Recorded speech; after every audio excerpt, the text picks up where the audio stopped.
Bonjour à toutes, bonjour à tous. Aujourd'hui, c'est l'Open Lab, donc la journée de la recherche à l'Université catholique de Lille. Une journée au carrefour des sciences de l'ingénieur, des sciences médicales et des sciences humaines et sociales, qui porte essentiellement sur le thème de l'étude du vieillissement de la population, mais il y a bien d'autres thématiques que nos chercheurs et nos chercheuses creusent, et à l'exemple de Rémi Platel que voici, puisque vous ne travaillez pas sur le vieillissement, à moins que peut-être vous me corrigerez. On peut faire un petit lien, mais pas principalement, ça c'est sûr. Vous êtes docteur en pathologie végétale, phytopathologie. Tout à fait. Et vous travaillez comme ingénieur recherche chez Junia Ingénieur. Alors ça a un peu changé, je suis passé enseignant-chercheur. Bah oui, j'ai pris du galon. parce que vous avez eu un doctorat, donc c'est ça. Ceci explique cela. Il faudra mettre à jour votre LinkedIn. Alors, vous réalisez des études sur la plante la plus cultivée d'Europe, qui est le blé, et sur une espèce de champignon parasite, alors pareil, vous me corrigez si je me trompe. Non, c'est très bien. Qui s'appelle Zymoseptoria tritici. Ouais, très bien. Okay. Alors, il y en a qui diraient tritiki, ça dépend quand vous voulez prononcer la le latin. prononciation latine. Mais honnêtement, moi j'ai plutôt tendance à dire tritici, je dirais comme ça. Voilà. Et donc, c'est un champignon qui est à l'origine des principales maladies du blé. Quels sont les effets négatifs justement de ce parasite sur les cultures de blé ? Tout à fait. Donc, nous, dans le cadre de nos travaux de recherche, on travaille sur plein de cultures différentes au sein de nos équipes. Moi, dans le cadre de mon historique de thèse, de recherche, etc., je me suis plutôt concentré sur le blé, mais il n'y a pas que ça. Et donc, le blé, comme vous l'avez bien dit, c'est une culture qui est extrêmement importante d'un point de vue européen. Donc ça, j'aimerais bien peut-être juste rappeler quelques chiffres, parce qu'on a peut-être tendance à l'oublier. C'est effectivement, tu l'as dit, vous l'avez dit, on peut se tutoyer avec plaisir. Ce sera plus facile.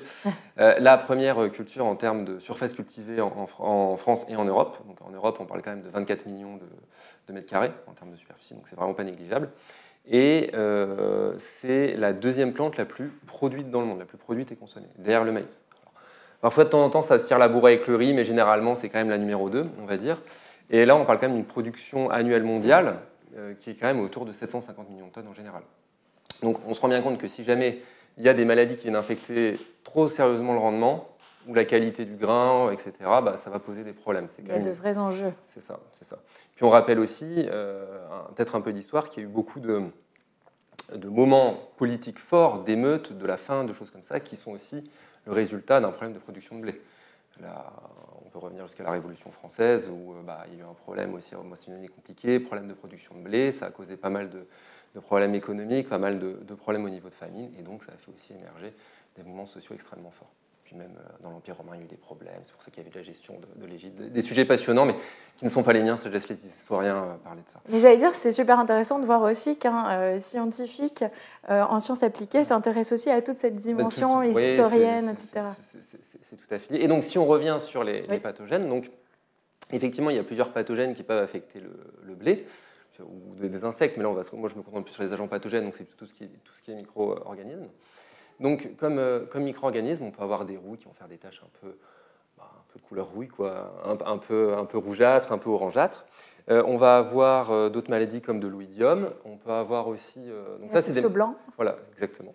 On va avoir des maladies comme la fusarium, qui peuvent être aussi de différentes couleurs, mais qui peuvent toucher différentes zones de la plante. On va avoir des maladies qui vont plutôt toucher les racines. Donc voilà, forcément, c'est un peu comme nous, humains, les plantes, elles fonctionnent dans un environnement où il y a plein de micro-organismes. Il y en a qui sont sympas, il y en a qui ne sont pas sympas, il y en a qui sont sympas s'il fait beau, il y en a qui ne sont pas sympas s'il fait beau. Et donc, elles doivent gérer un peu tout ça. Donc, on y revient, et là, je me focalise dessus. Moi, dans le cadre de mes travaux de recherche, je me concentre principalement sur l'étude de Zymoseptoria tritici. Alors, pourquoi pas un autre, par exemple, notamment, j'avais parlé de la fusariose. L'agent de la fusariose est compliqué parce qu'il produit beaucoup de mycotoxines qui vont venir contaminer le grain. Et si jamais il y a du grain contaminé avec ces mycotoxines qui se retrouvent dans des silos, il faut cramer le silo, quoi. Enfin, l'intérieur du silo. et donc voilà, donc ça c'est très problématique. Mais nous, on a décidé de se concentrer sur la septorose du blé parce que c'est celle qui est la plus impactante en termes de rendement. D'accord. Et c'est une des maladies qui nécessite le plus de pesticides d'origine chimique aussi au sein de la France et au sein de l'Union européenne. Ce qui veut dire que c'est à la fois important pour effectivement alimenter la population de manière très pragmatique, mais aussi dans un objectif de meilleur respect de la biodiversité. Oui, tout à fait. Donc là encore, quelques petits chiffres. Il y a une étude d'abord sur les pertes de rendement qui peuvent être causées par la maladie. Donc ça peut aller durant les périodes, durant les épidémies les plus sévères, donc quand les conditions sont très favorables au développement du champignon, on peut aller jusqu'à des pertes de rendement de 50%. Il faut imaginer quand même ce que c'est 50% derrière. Là, cette année, on est sur un fin de printemps très humide, oui, très propice au développement des champignons. Ils se donnent à cœur joie. Donc là, on verra un peu quel impact ça aura cette année, mais ça risque d'être assez fort. Pénurie de pâtes. On n'espère pas. Non, mais on a des méthodes de lutte, etc.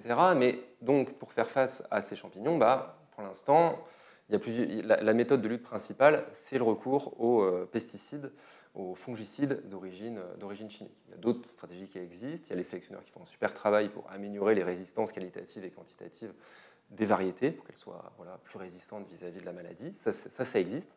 Mais on n'arrive quand même pas à des variétés qui soient totalement résistantes. Et on a un problème supplémentaire avec Zymophila triticale. Je parle de plein de choses en même temps, mais... Non, mais c'est intéressant. On suit pour l'instant. Ouais, ça va. Tant que vous suivez, c'est le plus important. Donc, le problème, c'est qu'en fait, Zymophila triticale, il y a une énorme diversité génétique. On parle de millions de génotypes. Donc, génotype, c'est l'ensemble des gènes qui constituent un organisme. On a des génotypes un peu différents. On a plein de choses qui sont super similaires, mais on a quand même des génotypes un peu différents. Ça peut être le cas des populations de notre agent pathogène. Et on parle de millions de populations d'agents pathogènes dans une seule parcelle. Donc ça veut dire plusieurs choses. Ça veut dire potentiellement que les traitements ils sont plus ou moins efficaces en fonction de la population qui va être présente préférentiellement. Il y a des variétés qui seront plus ou moins résistantes en fonction de ces agents pathogènes, en fonction de ça également. Donc ça, c'est aussi quelque chose qu'il faut prendre en considération. Et donc, ce champignon, 50% de perte de rendement, déjà pourquoi ? Parce qu'il va venir, en fait, il se développe dans les feuilles de blé. Et c'est un petit filou, parce qu'au départ, on ne voit pas les symptômes tout de suite. Il arrive discrètement, c'est un peu un espion infiltré. Il s'insère, il essaie de rentrer à l'intérieur des feuilles de la plante. Il se développe, il fait son petit réseau, et une fois qu'il se dit le rapport de force il est dans mon sens, hop, là il commence à attaquer les tissus de la plante. Et donc là c'est le moment où on voit apparaître les symptômes, on voit apparaître en fait des taches de nécrose, et les tissus meurent autour, en fait, parce qu'il le champignon produit des toxines, il produit des enzymes, etc. Je parle pas trop vite, ça ? Non, ok. Donc, cette histoire, donc voilà, il est. Je reprends le fil. Donc, il est infiltré, il fait son réseau, et une fois qu'il est suffisamment développé, là, paf, il lance ses armées, pour faire simple, ses toxines, ses enzymes, et il commence à tout tuer autour de lui au niveau végétal. Pourquoi il fait ça ? Comme ça. Les cellules qui sont mortes de la plante à côté, elles vont libérer des sucres, elles vont libérer des nutriments, et le champignon il va être tout content parce qu'il va pouvoir s'en nourrir, s'en repaître pour se développer encore plus. Et après, il produit des formes de reproduction qui font qu'il va pouvoir les contaminer encore d'autres plantes. Ça, c'est compliqué. Et donc là, je pense que tu comprends où je veux en venir, c'est que s'il y a une phase, la phase clé, en fait, c'est la phase où le champignon il est invisible, il se développe en sous-marin. Parce qu'une fois que les symptômes apparaissent, c'est trop tard. La plante, les cellules de la plante sont mortes. Donc, si les cellules de la plante sont mortes, c'est-à-dire qu'elle ne peut plus faire la photosynthèse. Donc, la photosynthèse, pour ceux qui ne sont pas forcément très acclimatés au sujet, c'est le mécanisme basique de la plante qui lui permet de produire des sucres. Voilà. En venant tuer les cellules végétales, elles ne peuvent plus faire leur photosynthèse, donc elles ne peuvent plus produire de sucre, et donc ça impacte le rendement. Et donc, une fois que la maladie est présente et qu'elle s'est développée, que cette phase arrive où il y a cette mort des cellules végétales, c'est un peu trop tard. Il faut intervenir avant. Donc, en ne sachant pas, néanmoins, à ce moment-là, que le blé est malade potentiellement. Exactement. Donc ça, moi, ce n'est pas trop mon sujet d'étude. Moi, je vais plutôt intervenir pour protéger, on y reviendra, mais pour protéger grâce à des organismes naturels. Mais on a des collègues dans différentes unités, etc., eux qui vont chercher justement à faire en sorte comment déterminer si le champignon est là. On va utiliser par exemple des capteurs de spores qui sont dans l'air, en fait, et on va avoir des pièges qui vont permettre de venir déterminer combien il y a de spores qui sont en suspension dans l'air. Donc les spores, c'est ce que produit le champignon. C'est ça, exactement. Et c'est ce qui lui permet, c'est en fait son mode de locomotion, si on veut dire. C'est les graines, on va dire. Voilà, c'est ça. On peut résumer comme ça, tout à fait. Qui va lui permettre d'aller infecter d'autres organismes végétaux. D'accord. Voilà. Très bien. Déjà bien. Et ce travail, du coup, vous le menez seul ou vous le menez en équipe ? Non, alors bien sûr, on travaille en équipe, en étroite collaboration. Donc, au sein de Junia, de l'Université catholique. On est une équipe d'une dizaine de personnes, permanents, non permanents, qui travaillent sur ces sujets. Là, on a quelques doctorants qui sont sur des sujets en lien avec ces thématiques-là. Et ça, c'est à l'échelle lilloise, on va dire, mais l'échelle lilloise centrale, parce qu'on travaille aussi avec l'Université de Lille de Villeneuve-d'Ascq, qui a d'autres compétences que les nôtres, donc qui sont aussi très utiles. Et on fait aussi partie d'une unité mixte de recherche transfrontalière, Bioéco-Agro, qui regroupe plein de laboratoires de la région Hauts-de-France et de la région Wallonne. Et donc comme ça permet de mettre en commun des outils, des compétences qu'on n'a pas forcément. Et là aussi, je pense que c'est bien important d'insister là-dessus. C'est que là, tu vois, depuis qu'on est en train de discuter, je t'ai parlé de plein de choses différentes. Et malheureusement, les chercheurs ne sont que des humains comme les autres. Et donc, pour être très pertinent dans un domaine, il faut se focaliser dans un domaine. Donc il y a plein de sujets où on n'est plus assez compétent, donc on a besoin de nos collègues chercheurs qui, eux, sont beaucoup plus compétents dans leur domaine. Et qui peuvent, comme ça, il y a une vraie synergie et on peut avancer plus loin. Et du coup, c'est ce que j'entends, c'est un groupe de travail transfrontalier. Pourquoi juste la France et la Belgique? Parce que j'imagine que cette problématique se rencontre également en Allemagne, au Luxembourg. Oui, bien sûr. Donc, on peut avoir des collaborations avec d'autres équipes. Là, c'est vraiment quelque chose qui a été officialisé, institutionnalisé, effectivement. Et on est sur des thématiques très proches. Pourquoi aussi? C'est que, vu qu'on est très proche déjà géographiquement, historiquement, il y a eu des liens entre les différentes équipes de chercheurs, ces gens qui se connaissent, qui sont parfois passés par les mêmes labos, etc. Donc ça facilite aussi les échanges. Quand on veut envoyer des chercheurs de part et d'autre, c'est aussi facile parce qu'on reste quand même localisé assez proche. Et on a quand même des considérations, on est à peu près vu qu'on est dans la même région, il y a des mêmes histoires, il y a des mêmes caractéristiques sociologiques, il y a des mêmes problématiques agricoles. Et donc, vu qu'on doit tous faire face en Wallonie comme chez nous dans les Hauts-de-France, autant se mettre ensemble et puis essayer de faire face à tout cela. Du coup, tu parlais de solutions biologiques pour justement lutter contre ce champignon. Qu'est-ce qui existe? C'est quoi l'éventail des possibles? Ouais. Alors, je vais encore faire un petit détour. J'adore les détours. Donc, en fait, nous, on travaille sur quelque chose qu'on appelle le biocontrôle. D'accord. Donc, le biocontrôle, en fait, ça a une définition, c'est le recours à un ensemble de moyens de protection qui utilisent des organismes naturels ou des molécules, des extraits qui proviennent d'organismes naturels. D'accord. Organisme naturel, ça veut un peu tout et rien dire. C'est une définition qui peut être un peu floue, surtout en sciences. Ce qu'on entend par là, c'est peut-être des molécules qui sont intéressantes qui proviennent de plantes, peut-être c'est utiliser des champignons, peut-être que c'est utiliser des macro-organismes, des choses comme ça. Un macro-organisme, un macro-organisme, c'est à l'opposé du micro-organisme. Donc, micro-organisme, c'est plutôt à l'échelle microscopique. Donc, pour le voir, on va utiliser un microscope.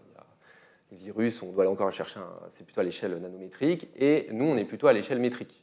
D'accord. Voilà.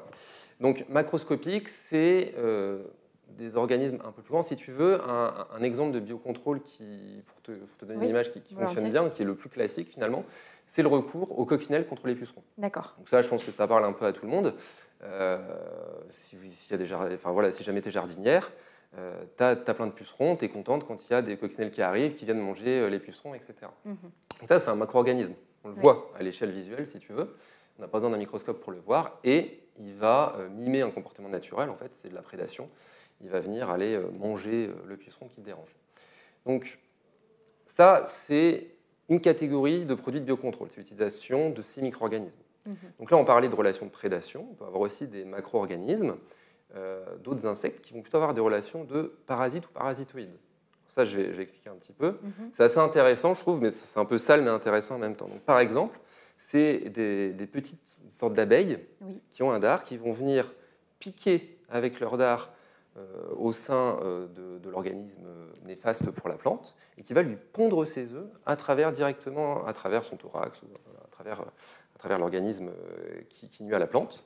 Les œufs vont éclore et les larves vont manger l'hôte. Et comme ça va permettre de faire des nouvelles petites abeilles et aussi de se débarrasser de l'agent pathogène. Donc ça, c'est des choses qui sont aussi recherchées. Ça, c'est plutôt du travail d'entomologiste. Moi, je suis plutôt sur un champignon pathogène, donc ce n'est pas trop mon domaine, mais c'est des choses qui existent. Ça, c'est une grosse catégorie, les macro-organismes. Après, une autre catégorie, c'est tout ce qui est via des odeurs, des médiateurs chimiques. Donc ça, c'est principalement utilisé aussi contre les insectes, dans les vergers ou des choses comme ça. Vous pouvez parfois voir des petites sortes de cabanes, des sortes de pièges comme ça. On se demande un peu à quoi ça sert. Et en fait, là-dedans, il y a des diffuseurs de phéromones ou de chéromones. Donc en fait, c'est des molécules odorantes pour ces organismes qui vont soit les attirer, soit les repousser, soit parfois même faire de la confusion sexuelle. Donc là, l'idée, c'est les mâles qui veulent aller se reproduire, qui veulent aller trouver la femelle, ils vont être complètement perdus parce qu'ils se repèrent aux phéromones pour trouver la partenaire femelle. Là, vu qu'il y en a partout à cause de ce piège-là, ils ne vont pas pouvoir trouver la partenaire femelle. Donc, il ne va pas y avoir de nouveaux insectes de nouvelles générations d'insectes qui vont pouvoir attaquer les vergers. Donc ça, c'est un exemple de médiateur chimique. Donc ça, c'est le deuxième gros pilier du biocontrôle. Il y en a un troisième, c'est le recours à des micro-organismes, donc des petites bactéries, des champignons, des micro-champignons, etc., même des virus, pourquoi pas. Donc ça, c'est super intéressant. Enfin, moi, j'aime beaucoup parce que ces micro-organismes peuvent avoir plein d'effets différents. Ils ont plein de fonctions différentes. Ils ont plein de moyens pour aller lutter en fait, contre l'agent pathogène. Par exemple, le premier moyen, c'est quelque chose d'assez classique, c'est production de toxines. L'exemple de la pénicilline, ça te dit peut-être quelque chose. Tu sais, cette histoire d'Alexander Fleming qui travaillait sur un pathogène dans ses boîtes de pétri, et puis un jour, il serait parti en vacances, il aurait mal fermé sa boîte de pétri, il serait revenu, il y aurait une tache de pénicillium et un halo d'inhibition entre son pathogène et ce pénicillium, et après, il aurait sorti tout ça la pénicilline au bout d'un certain temps. Là, c'est un peu le même procédé pour, pas des pathogènes humains, mais pour des pathogènes plutôt des plantes cette fois-ci. D'accord. Donc ça, c'est un mécanisme des micro-organismes. Et après, il y en a d'autres. Il y a des recherches très intéressantes qui montrent que les micro-organismes peuvent parfois stimuler les défenses des plantes. Donc ça, c'est vraiment quelque chose qui est intéressant, parce qu'on dit quoi, les plantes ont un système immunitaire. Donc c'est les anticorps des plantes, pour ainsi dire. Si jamais il y a des médecins qui écouteront, ils vont hurler. Mais c'est l'idée. Il y a un système immunitaire qui n'a rien à voir, effectivement, bien sûr, avec le système immunitaire humain. Il n'y a pas d'anticorps, il n'y a pas de lymphocytes, il n'y a pas tout ça. Mais il y a quand même des systèmes de reconnaissance d'agents pathogènes par la plante. Il y a des réactions, elles peuvent produire elles-mêmes des toxines, elles peuvent produire des renforcements au niveau des cellules, au niveau des parois, etc., pour se prémunir, pour se défendre elles-mêmes vis-à-vis de l'attaque de l'agent pathogène. Et donc, grâce à certains micro-organismes, on peut favoriser, on peut amplifier ces mécanismes de résistance naturelle de la plante à ce niveau-là, au niveau de leur système immunitaire. Donc voilà, donc ça, c'est quelques exemples du fonctionnement des micro-organismes. Le dernier gros pilier qui peut nous intéresser, c'est l'utilisation de substances dites naturelles. Donc ça va être directement des extraits, par exemple de plantes, des huiles essentielles de plantes qui sont composées de plein de molécules intéressantes, des mous de culture qu'on obtient quand on fait de la fermentation bactérienne ou de champignons. Et dedans, en fait, il y a un cocktail de molécules spécifiques qui peuvent avoir des effets protecteurs des effets protecteurs de la culture vis-à-vis d'agents pathogènes. Et donc, c'est ça qu'on peut rechercher pour essayer de protéger nos petites plantes, c'est produire ces molécules-là, ces cocktails, les appliquer sur les plantes et faire en sorte que ça protège vis-à-vis des agents pathogènes. Donc, on l'entend, il y a un panel assez développé. Il y a un panel assez développé. Et il y a encore des nouvelles thématiques de recherche. Je ne rentre pas parce que là, sinon, je suis encore parti. Mais ouais, il y a encore d'autres choses qui sont développées. Très bien. Alors, est-ce que Rémi, vous avez un geste simple à conseiller aux jardiniers du dimanche qui nous regarderaient justement pour prendre soin aussi de leur écosystème ? D'accord, ouais. Alors ça, effectivement, il y a quelque chose qu'il ne faut pas éviter à faire, c'est quand vous avez une partie de votre plante qui devient malade, il ne faut pas hésiter à la couper. Parce que si jamais c'est une infection, par exemple, virale, je ne sais pas si vous avez déjà vu, si vous avez des pêchers, s'il y a quelqu'un qui a des pêchers chez lui, il y a parfois des repliements un peu bizarres, biscornus, ça c'est ce qu'on appelle la cloque du pêcher, c'est-à-dire qu'il y a eu un puceron qui est arrivé et qui a transmis un virus qui est en train de faire du mal à la plante. Si jamais on ne coupe pas cette partie-là, le virus il va aller se répandre partout dans l'organisme et votre pêcher, au bout d'un moment, il va avoir beaucoup de difficultés. Donc ça, on coupe tout de suite. Quand c'est le cas d'un champignon, par exemple, qui attaque une plante. Le poireau, par exemple. Le poireau, par exemple. Ou si vous faites des tomates, moi j'en fais un petit peu, voilà, vu les conditions climatiques, on a plein de mildiou. Donc c'est cette sorte de pourriture marronasse, un peu, etc., qui se développe sur les feuilles. Ça, c'est un oomycète, c'est un pseudo-champignon. Bref, peu importe, c'est un pseudo-champignon. Et donc là, le problème, c'est que si on laisse, on ne coupe pas tout de suite, ou alors on le laisse dans le compost, on ne fait pas trop gaffe, etc., on le laisse par terre, c'est du vivant. Donc là, cette feuille malade, le champignon à l'intérieur de cette feuille malade ou sur cette feuille malade, il va se multiplier. Et au bout d'un moment, quand les conditions sont favorables, il va aller se répandre dans le reste de l'environnement. Donc il y a des chances que si jamais vous ne faites pas bien attention à vos déchets végétaux qui sont affectés par des maladies, cette maladie puisse se développer et aller toucher d'autres parties de votre potager. Donc on coupe. Il faut mieux couper.